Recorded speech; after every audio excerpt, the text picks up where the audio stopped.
Hey, it's the last passive AD Fnatic Upset, and you're watching Thorin's YouTube channel. Oh, by the way, one thing I meant to ask on the Peter Don angle, but I'll ask it now, is I also got the vibe, especially because, as I say, for me, this is the year when you were getting all the plaudits, is I also got the vibe, like, the coach actually did set the team up to showcase your strengths the best. Like, as you say in the draft, you're first picking, like, the strongest ADC champs at the time, which were the fucking broker ones. Then, if people remember, one of the criticisms people used to give us to why, like, he was overrated was that you just, like, you would, like, farm the fucking golems or whatever with the, like, jungler, like, the beginning of the game or something, right? So, like, it was implied, like, people put the resources into Kobbe because they knew what champions and what resource he needs, and that if you do, you carry the game, right? Sounds like this is what I would want my coach to do for me if I'm in ADC. Yeah, for sure. Like, at the time, maybe I didn't realize it, but after, I think that's like one small regret. I kind of undervalued the power of a good coaching staff. Right. Because they actually did a lot, and I think it was mostly Peter in that sense. Just when he got to know me and knew all my weaknesses and flaws, and I think he was instructing Circe, Chachi, the other players, what to do exactly to make it easier for me. Because he would notice trends like, okay, if I start talking or calling about something in the game, then I will grief and get caught. Just an example. But I think that's kind of what one of the things he was doing that was working really well. And yeah, as I said, the next year I figured out why I undervalued it. We'll come to that, don't worry, we'll come to that. Yeah. For along those lines, actually, I did have one question that ties in with what you're talking about now, which I think's an interesting question for this interview, because I imagine it might enlighten people a bit more about how difficult it is to get this dynamic in teams where the right players are set up in the right way, which is in your case, right? I can tell you from knowing great players in League of Legends that people who are like considered like the god AD carries, so Uzi Eye, Double Lift, Forgiven, these people who have that personality, their personality carries through in the game as well, dude. Like, they are the guy where they aren't just winning lane, they win the lane and then they just tell everyone, their teammates, what they want. Like let me take the mid wave, like group around me now, like I need to base this. Like, the idea is their perspective is like, I know I'm the shit. I am the shit. Give me all the results. Just give me what I need, basically, and I'll carry the game. Which, like, look, you can see why they also all have, like, negative elements attached to them, too. Like, the wrong teammate's going to take that really badly. But the one thing I will say is good about that in general, Kobbe, is when the person who themselves needs the resources can tell you what to do with them and how to help them, it means everyone else can just directly listen and potentially follow the plan. The thing I've noticed in your career, and I wondered about this, is I've seen this happen with players in a bunch of esports games where it's like, if you're someone who doesn't love to be super vocal like that and tell everyone what to do, you sort of want them to just know what to do, or the coaches just have to set up the game plan. It's just a bit trickier for certain teammates. Like, some teammates aren't going to get it right, or they're not going to know what you need, and like maybe they actually want you to just tell them straight up, right? Yeah, exactly.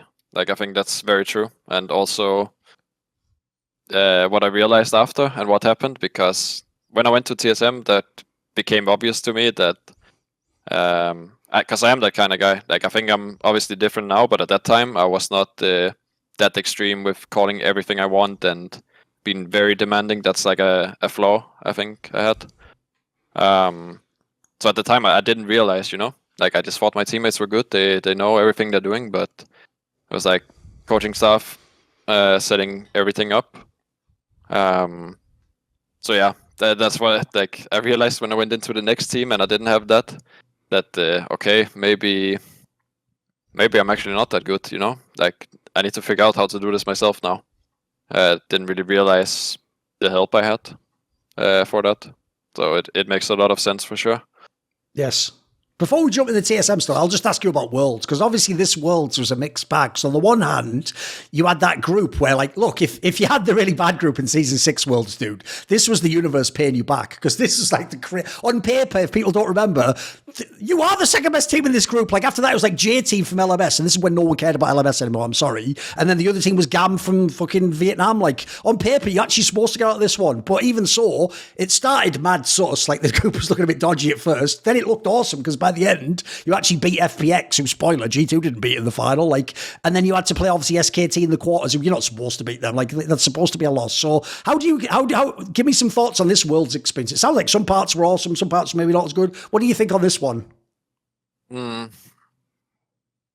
I mean, I guess the the funny part is most of the teams we played against, from play-ins to group stage, I had no idea who was. Okay. Like, J Team, Gigabyte Marines. I just. To be fair, even FPX weren't that famous at the time. They were just like some LPL team, right? No one really knew some of those players. Yeah, I mean, I think they were the only team I watched play. But for all the other teams, I'm like, I have no idea about what is this. What am I playing against? Obviously, we had a great coaching staff who was scouting every team, so that's nice. But yeah, when I saw the group draw, I thought it was a miracle. We came in as third seed, yeah, I believe, and got a way better group than both G2 and Fnatic did. So it's bad, isn't it? Yeah. So I thought we were gonna get out, and we did. And even like FPX and groups weren't. No, they also were sus as well. Yeah, they were losing games to. I think they might have even lost to J Team off the top of my head. Like I think they had some mad weird games for sure. What was it like to play SKT though? It was pretty. I need to remember now. Right, were you super hyped for it? Obviously, it's like a stage game against fucking Faker and all the super famous players, right?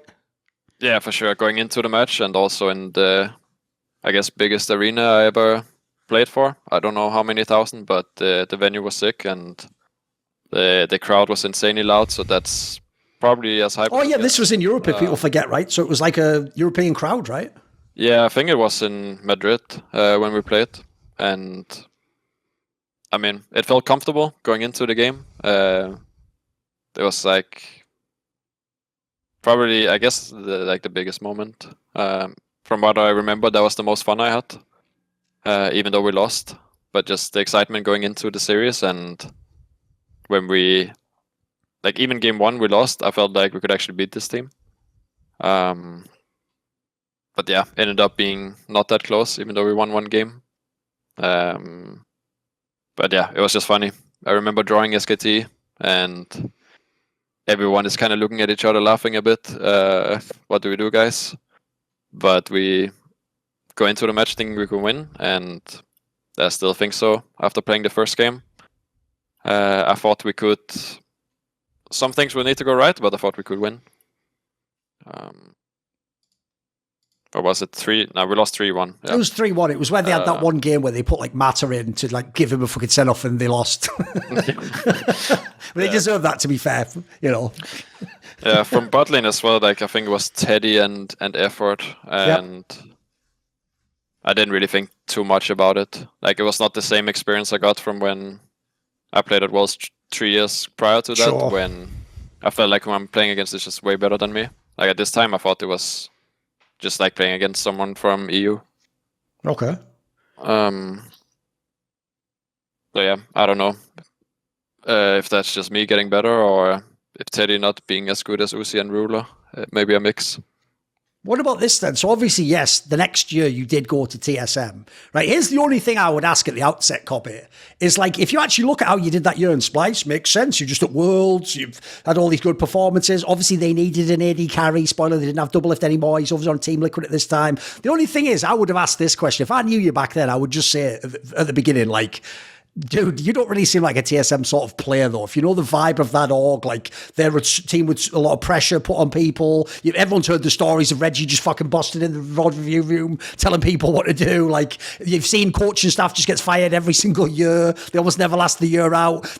Obviously, they're a bit like Fnatic, where like the good thing about joining is you get loads of fans, but the bad news is half those fans hate you specifically if you lose the game. So like essentially, this is without even addressing playing the game and all the other stuff we're going to talk about. Like, I just get the vibe, like, aren't you more of sort of like a chill org sort of guy? I don't know if the stakes of TSM are for you, Kobbe. Did you ever, were you concerned about it? Did you think about it before you joined the team? Was it even a factor?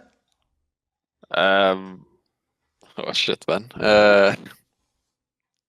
There's so many angles to go into this. I would just say no, it was not an easy choice. Like that off season was like one of the most important career or like life choices, and obviously I ended up making the wrong one, and it was also the hardest because I was thinking so hard for a lot of time what to do in this off season.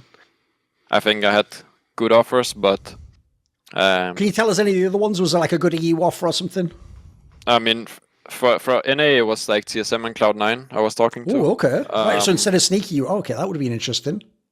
I think it was like it was Sven who ended up going to Cloud9. Ah, right. Oh, I see. He was the one who played sneaky. Yeah. Okay, yeah, okay. But it was like they were. But yeah, thinking personality-wise, that would probably be a better fit for me. From EU, I don't remember exactly. I just remember it was not Fnatic or G2, and I was. Oh, fair enough then. Okay. I was really sick of losing to these teams every year, and Splyce team is disbanding. Yeah, that's what I mentioned earlier. Like the power of a good coaching staff and humanoid as well. Like looking back at it, I probably should have just stayed there if I could. Because seeing that's like one other sentimental thought when I see Mad Lions winning, not that year, but the year after, then I also kind of hate my life a bit. Okay, fair enough. It's, but yeah, org-wise, personality-wise, it was not a great fit. Like I am very chill usually. I don't enjoy streaming. I don't enjoy being like a public persona, and TSM was like kind of opposite of that. Yeah. It was just disaster how it turned out. If I ask about the literal stylistic issues that you alluded to yourself, the other problem this team had, because people forget, this was the lineup where they'd got Broken Blade in, people obviously know now. This was when in the spring was when they were testing with Dardoch, if people remember, who obviously was like a gank first jungler. Still had Bjergsen, you had Biofrost, etc. But like, I got the vibe in this team. Like, first of all, that thing I said earlier, Doublelift is one of those famous examples of that dude where like, he's going to tell you at every point, like what he wants, what he needs now. I mean, it's just his personality, So I got the vibe like in their team. They were probably just used to that. That was the way things ran. Even Sven, I'd imagine, if you know Sven, he's not a guy who's like fucking going to keep his opinions to himself. Like, I imagine he probably had his own take. So I wanted to know, actually, it even looked from outside, dude, like stylistically, I would literally say of all the players, you're the one it looked like they had no clue what to do with. Like, it looked like they thought your job was like Broken Blade could be a carry top, Dardoch could gank all day long, Bjergsen did whatever the fuck Bjergsen, and then he was supposed to just, I don't know, fucking chill out and then do something in a skirmish or something. Like, they didn't play at all like those old teams we were talking about, Splyce, and teams are like letting you like scale up as an ADC or help you in lane. It seemed like they just left you on your own in a fucked up way. Like, what was it like internally? What was your sense of it? I mean, the reason I joined the team was because I looked at the players and thought we can win the split for sure. That was good players, yeah. When I see these names, the problem came from I think bot lane, jungle not working well together. Even though we did at some points. But yeah, I didn't really understand my role in this team either, or like what they wanted from me. And it was the same I got told from the rest. Like, my jungler didn't understand what I wanted in game or how I wanted to play. Because how I saw it was obviously Bjergsen, Broken Blade, very vocal players, both of them. Both in how much they talk and how they say it. And we were playing a lot around top at that time. It was working well, and I thought it was a good strategy. But yeah, there was just a big disconnect. Like, I didn't understand what my role was. I was trying to figure out what to do. I tried to change a lot, do different things. I started playing Kalista, even though I thought it was a shit champ. Just to try to figure out what it is I need to do in this team. I think a point you're making now, by the way, that's actually a very reasonable point, is you're not just blaming everyone else. It sounds like this actually was also part of your own experience of like figuring out who you are as a player, what do you want, what do you need, right? Yeah, exactly. I mean, it's not as simple as saying like it's everyone else's fault, or I think I could have done a lot of things better, but at the same time, it was very difficult for me with what I was dealing with at the time. Yeah, really, I don't like to live with regrets, but obviously there's gonna be some things. But at the time, I was not smarter, so what can I do? I thought I did the best I could. Did you actually feel like TSM themselves like let you down a bit? Like, could they have done more? Does that coaching staff just not attune to you as a player? Like, what would you say on that aspect? Because obviously, like, there's a lot of just stories around the scene of TSM. Sometimes it's not the greatest working environment, I mean, coaching staff was I liked, I think Lossboy, he was like positional coach for bot lane. I liked working with him. Apart from that, I think coaching staff was kind of a disaster. Like no one was helping us progressing forward or what direction to take the team. It just kind of had to come from ourselves. Like eventually one of the coaches got kicked, I think, and then Parv, the manager, took over. So then it was just, yeah, I guess Bjergsen is the head coach and playing. So I think there was not, I mean, compared to what I came from in Splyce coaching staff, it was very different. And I think a lot of the things just had to come from the players, where they just didn't. Like maybe I could have fixed some of the issues myself, but I was just not smart enough to do that. By the way, one thing you alluded to there, I would actually like to ask you a little bit more about is the Bjergsen angle. Because I've heard that within a TSM, he had a lot of influence, dude. Like I've heard literally he could like potentially go past coaching staff, maybe even coaches just kind of listen to him. He was just the biggest voice in the team. It sounds like a lot of the team was kind of set up the way he wanted it, right? I guess so. I mean, it would make sense if you won that many splits. And I mean, he was probably the smartest person in the room most of the time. Okay. So it makes sense, I think. Like most of the things he was saying was making perfect sense and was like giving us good direction on what to do. So yeah, he was also kind of doing the coach's job at many points when he was not doing it. By the way, I'm on this, you can just correct me if I'm factually wrong on this, but if people don't know, it's not like it's a secret. Kobbe's girlfriend works in the industry. She worked at least at this point in time, I think, with Misfits at the time. And did she actually come to America with you? Did she stay in Europe? She came to America with me, yeah.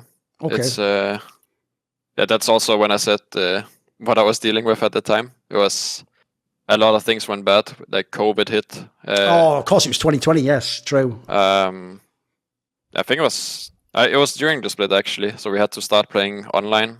But yeah, there was like another problem with the team. There was not much team cohesion. We didn't do much outside the game. I mean, there was reasons you couldn't, all right? Because if people don't remember, back then, especially teams like TSM, it was like there was a lot of scrutiny. Like you might remember the Cloud9 players, I think, got in trouble for like fucking having a party or something, and someone got like, I've heard at the time in LCS especially, it was like, you actually do have to just sort of sit in a room on your own. Like you're not allowed to fraternize with people. You can't go out with someone after the game. So what the part I was leading into asking by if you go for them or not is another thing I think people underestimate when they move from Europe is like when you play in Germany, like if people don't know, Denmark is right next to Germany. Like, and spoiler later in Astralis, you could even play in fucking Denmark. Like in that setting, you've got all your family around you, you've got your support network, you got your friends, like when you go to America, it can be pretty isolating, right? I mean, in this case, just you and your girlfriend, right? For sure, yeah. And that's also what kind of was the start of the downfall of what happened. Because when I came there, it was really nice. I was hanging out with the players, the academy team. I thought it was super cool. Meeting a lot of new players or just people in general. But yeah, we played a split and we go to the office, we scrim, and then people just go home, do whatever they want. And on those scrim days, it's like kind of difficult because you don't have a lot of time. Don't really have a lot of friends outside the game to hang out with, or just people I know. So that was definitely also very difficult to deal with when the game is not going well, because you sit and try every day to make the job work, and if it doesn't, it's very hard to get a reset from it. When you spend every hour of the day trying to figure out how to basically fix the issues in the team. Right, look, I understand when you ask a player a question like this, it's called a loaded question because it's pretty obvious like what they're going to think and what I'm almost implying too. But I have to ask it and it's up to you what you answer, right? If you're the player, I doubt any player's ever going to be like, bench me, yeah, it doesn't work, like fire me. But like from an outside perspective, I've always thought the thing in League that used to be quite fair in the old days is you get a whole season. Like if one split doesn't work, you at least get a chance to, like redo it the next season, have the middle portion, we talk to the coaches. They just removed you after one split. Like, didn't you think that was kind of bullshit? You don't even get to have the summer split to sort of see if it works out. Or did you want to go? What was the situation? No, I mean, I think I mean, obviously, I didn't want to leave because I signed a 2-year contract, and I didn't think it was doomed at all. I think it was just very unfortunate for me, and with how the situation is, because if there was no good replacement, I guess they could find, then they probably wouldn't change. And yeah, I'm not sure what to say about it. Like, I was kind of mind blown when I figured out. I knew it was not the best split I played, but still, like, split ends and I just hear, okay, you're out, and I was okay. I was a bit shocked when I heard it, at least. Yeah, I was not happy.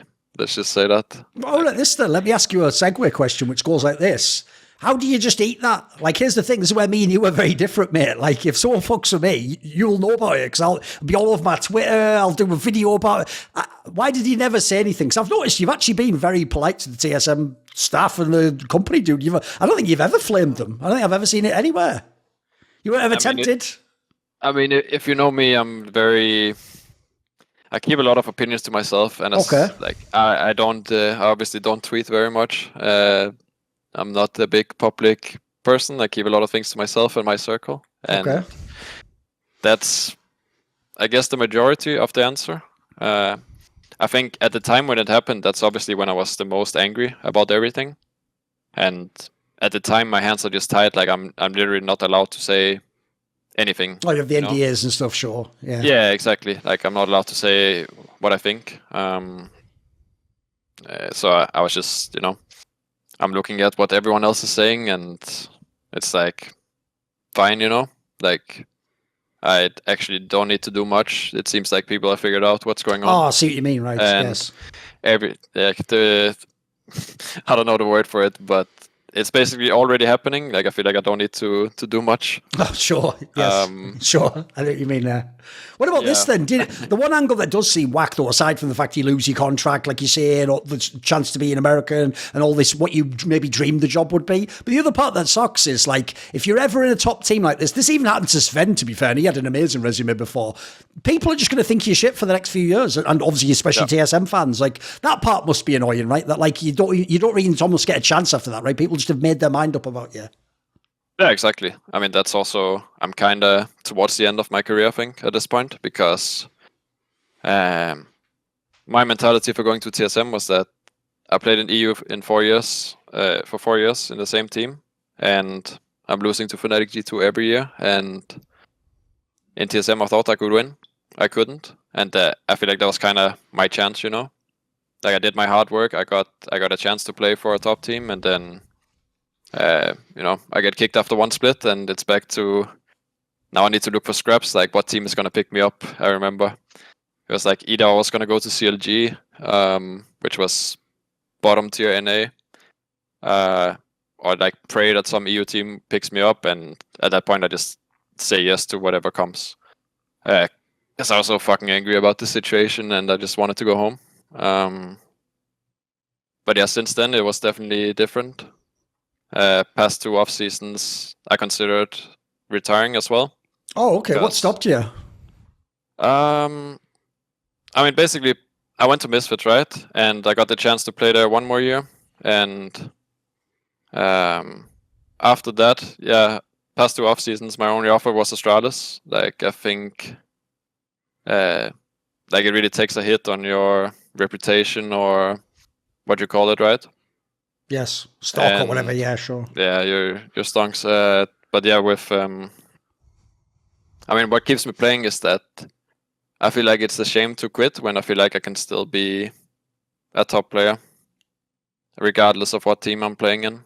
I mean, look, without skipping ahead to like the current parks, obviously I'm going to ask about Astralis. Dude, I would even imply, like, we're doing this interview right now after LEC winter finished, so we already know G2 wins. Dude, I would imply you actually are at your career peak now. Like, you look like you're at your best in this, like, fucking groups. You look awesome. Yeah, I mean, I think I changed a lot in how I play the game. And, I mean, it's obvious people will get better year to year. But yeah, that's also like when I decide that I'm gonna play 1 more year, I don't just want to sit and chill and just play for fun or the paycheck. Like, I'm gonna do everything I can and see. Maybe I performed that well that I will get another chance in a top team, or maybe not. Yes. But yeah, that's my mentality. I will just do the best I can and see where it takes me. You know what's funny, by the way, dude, is like if we go back to when you joined Misfits, that first team you joined, the one with the Febervern and Razork and those guys, right? There's an angle on this one that I feel like people don't know because they don't have the memory I do, mate. Which is, do you remember? And the story was this: you had that lineup of players, and obviously people were loving Febervern, and you know even Razork was showing like some early promise. Dan was like a bit of a coin flip player, but in your case, if you remember, the story was because they signed denyk as well. Everyone was like, "What the hell? Get denyk in there!" Because he did look like a skilled player, to be fair, and everyone was flaming the fuck out of DOS, who you were playing with. And the story back then, that's why it's an appropriate time to ask it now, mate, was back then they said, well, from like solo queue or something, or like playing with him in duo queue, or whatever the fuck it was called back then, they said you just chose DOS out of the two and you thought like get the better bot lane. Well, obviously, right, even though people were flaming the fuck out of DOS in the LEC games now, as of right now in this interview, people don't know he's in that like straight fire bot lane with the Exakick guy that people think is like the new best fucking bot lane in Europe. Like it really is like best or second best right now. So what was the DOS guy like back then? Did you already see something in him? Was there a reason you chose him over denyk? Can you give me some thoughts on that? Because at the time, like I say, it was considered like controversial, but look, that sort of aged pretty well now, mate, if you look where they are. I mean, it felt bad at the time, yeah. But when I came into the team, I was the new guy, and I mean, it's not like it's 100% my choice, but yeah, I did vote for DOS to start. We played 1 week of like internal scrims. They were tryouting for jungle and support, I think. I don't know who the other jungler was. Maybe it was Zlatan already, or it was someone different, but we played 1 week of scrims. I duo queued with both denyk and DOS, and at the time I thought DOS just performed better, so I thought he should start. And obviously that made me feel like a bad guy because I know the split before, denyk did really well. I obviously didn't watch much of what happened in that split. But yeah, I thought skill-wise DOS was better. Maybe not communication-wise or leadership. That's where denyk had his strengths, I think. But yeah, back then I thought DOS was really fucking good. I just think he underperformed in the official games. Okay. Right, what about, I saw that obviously in the year after was the year where they transitioned out of you being the player, but at the time you were the ADC when they had the vetheo lineup that people will now know, etc. Can you give me some thoughts on vetheo? Because obviously right now, as the time we're recording this video, is in his career slump and everyone sort of thinks he sucks, but he looked amazing in these splits in Misfits, mate. How would I describe? I mean, the first thing that comes to mind is just he's the like most tryhard, I think. Okay. Like he came in as rookie. He's the most hardworking guy I ever saw. In terms of the solo queue he plays and how much he cares about the game. A lot of things made that team a bit dysfunctional, I think. I mean, that's gonna come with talking about the other players too, but basically, yeah, I saw a young guy who's working really hard, who has a good mindset towards improvement. Yeah, that's it basically. Like I was pretty happy to play with him most of the time, but the downside was like I thought he was very selfish. Kind of preferred to play on his champions. But yeah, basically him and Hirit, who was our top laner, were very selfish in how they wanted to play the game, I think. And that made it so we kind of had to play in it like a certain way for the team, I think. Okay, that's fair enough. But I think that's something I mean, from what I've seen from the outside, I know it's probably different now. I see him playing a lot more different champions, different styles, so yeah, I think he improved on that. When you came to the Astralis lineup, I have a question that it's probably going to surprise some people with how I'm going to phrase it, but it's just based on what I heard. Right, so obviously when you initially joined the team, the JeongHoon guy wasn't there yet. You had promisq, the notorious promisq, right? And the thing is, Dude, I know this guy for years. He was another person with a crazy Reddit narrative that he's a meme. And then the story was everyone said he was just good in scrims. And then in LEC, every fucking fan was like, he's just trash, get him out. But here's what's sad, Kobbe. I've heard that the experts actually think that this split, the split was the last one he played and they just sort of booted out the... They actually think he was good at this time. Like, actually, he was having like really good games and he was overcoming the meme, as it were. Would you agree? What do you think? I think that the reason he got kicked or benched was not because of his gameplay, basically. I mean, people saw some of the shit on solo queue, sure. Yeah, I mean, it was more like it was just going, like we started 0-9 or 0-10, it was complete disaster. And obviously at that point you're gonna feel sad or like you're gonna care less about what happens the rest of the split. Sure. Which, yeah, so some of us did more than others. Like some people mentally checked out. Yeah, exactly. Which is, it's like fair in a way, but it's still a bit disrespectful towards the other players. But yeah, I mean, gameplay-wise, I think he was. I mean, obviously, I'm gonna say I think I'm the best player in that team, but I think he was a close second. Yeah, I think our team just really sucked. I don't know, like you probably figured out already, but I'm not like, I don't enjoy talking badly about people. No, it's all good. And I'm not setting you up for that. It's all good. If you don't want him, don't have to. What about this then? If we want to talk, I'll tell you what, here's an example of where we can just talk about the positives. I actually think the next split, so the summer split last year, which if people remember was the one where they brought JeongHoon in out of nowhere, no one had fucking heard of him. vetheo came back, Cersei was the jungler. Basically, you're the only person, you and Dayhor are the only ones who stay, right?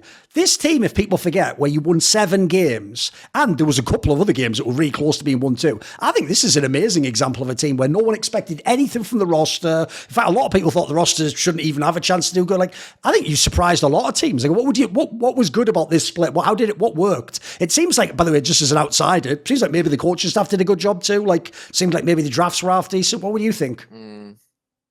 I mean, I guess I can talk more about that later, but AOD I have a lot of respect for him. I think he's done really well from when I've worked with him. But yeah, I mean, Spring Split was complete disaster. Then we changed 3 players. Yeah, we changed every role almost.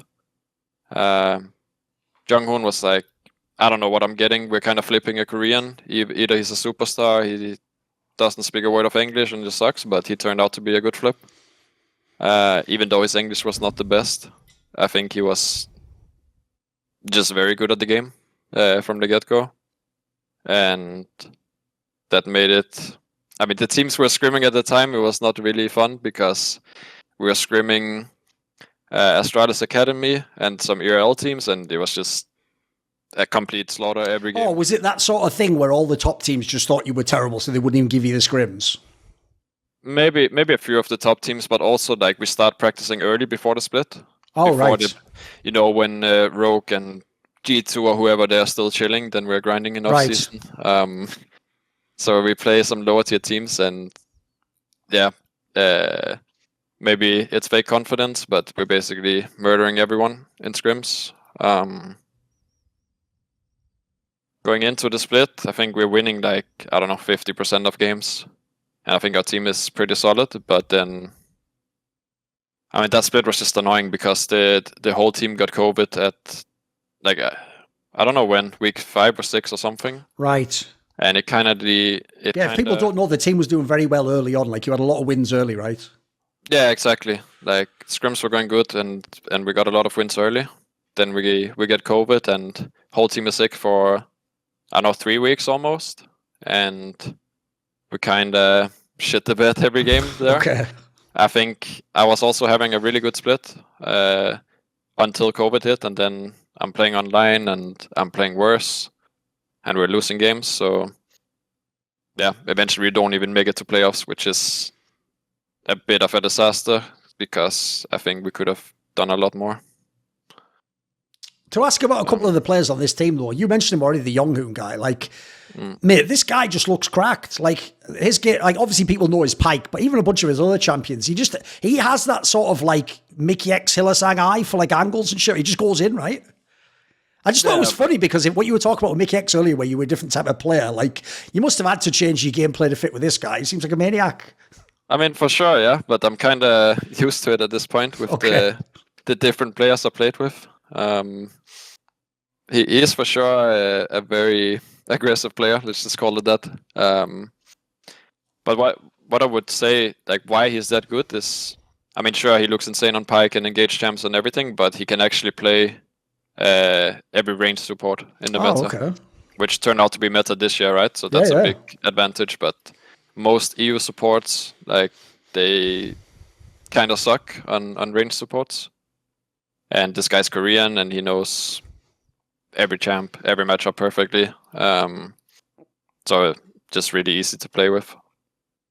And yeah, his English is a lot better now, so it's actually a lot nicer to work with. So it doesn't take 1 hour to discuss one matchup. It's like we can do things fast now.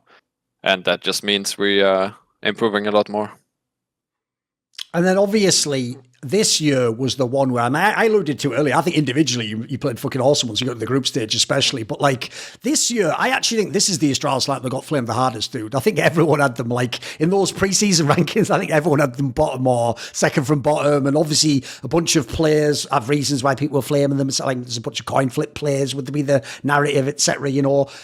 Can you give us some sense of like how was Astralis able to do the performance they did this like split or whatever you call it? Like for me, you punched way above the performance. In fact, most players probably played better than expected, right? Yeah, it was definitely a split. A lot of bad things happened. But basically, yeah, we're Astralis. We start practicing really early in off season. We're doing run scrims. Everything is great. We go on stage, game 1, and I don't know, everyone is choking or something. We're just playing like shit, individually and as a team. We lose first 5 games, and yeah, even though it's like top 8, so it's easier to make it until the next round. Like after this 0-5 start, I'm kind of thinking, okay, I guess I'm going home next week. Sure. Because it just made no sense at all. Like we're winning most of our scrims, but in the official games we're just people are different. So yeah, we start playing week 3, and we actually win somehow. I think every game, or like 2 out of 3, and we make it into top 8. And yeah, I talked to JeongHoon and I said maybe we should just lose bot lane, because this is we played against SK, and that was the only game where we actually got completely murdered by SK bot lane that game. But everyone else was playing well, so we actually won the game. And then yeah, for playoffs, I don't know, it kind of went as I expected. A lot of internal issues in scrims throughout the split.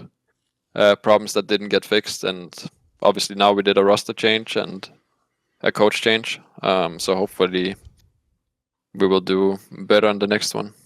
By the way, when I earlier on gave it the analysis, I actually thought this was maybe when you're at your career peak. Do you agree? Because I would say not only do you have some big games that people can go and watch where you're against teams that are supposed to be better and you're performing, but I even think it proves stylistically that you aren't just whoever the player they said in 2017 was.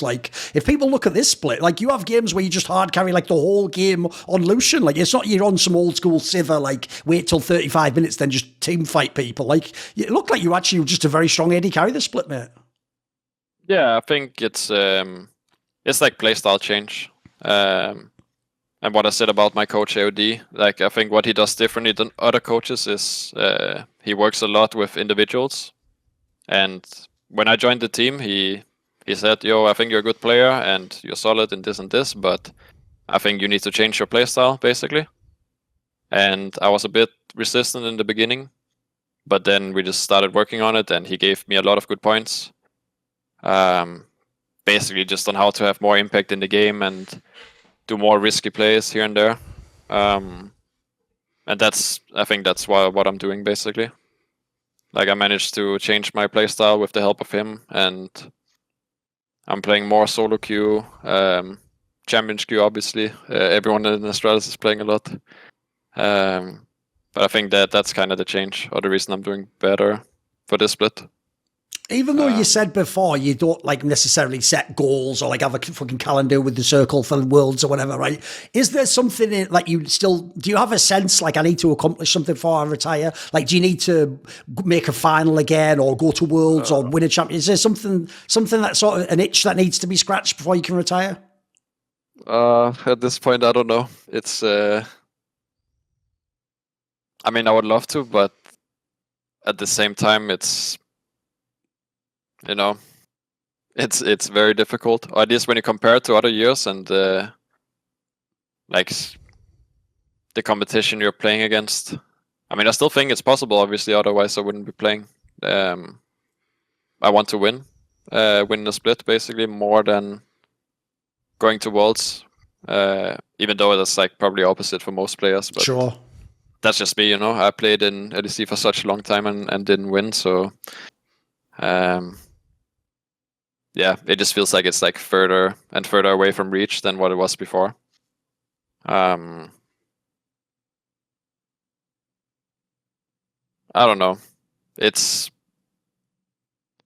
it's a very difficult question, right? Because that's that goes back to when I said I consider retiring like 1 year ago, like last 2 off seasons basically.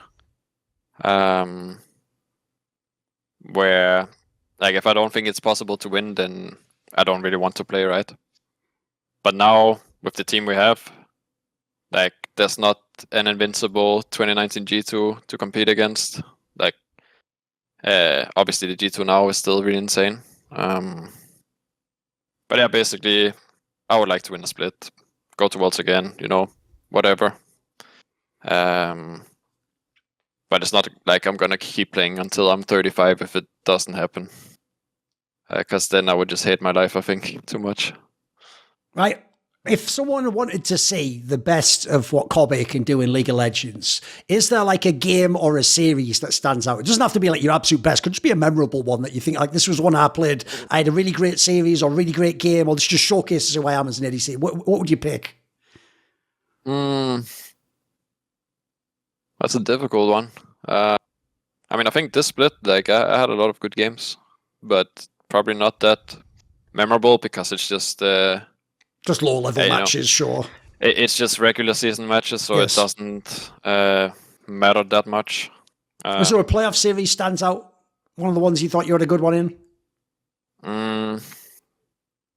For playoffs, I mean, it feels kind of bad to say one where I lost, but okay, I remember from like 2018 when we lost in that 5-game series against G2. Oh, the Gauntlet one. Oh, no, wait. Yeah, the Gauntlet one, yeah, right? Yeah, the Gauntlet, yeah. Okay. Yeah. Series like that, or I think there was another. I mean, just that as an example. It's a series where I think I played really well. Some of the games carried alone, but we lost. So, I mean, the easiest answer would just be the Worlds 2019, I think. I'm not really sure. I would have to do some research. But my clearest memory is 2019 Worlds, I think. Yeah, there we go. Right, at the end of this interview, do you have like a final message? Do you want to thank anyone or say hello to someone?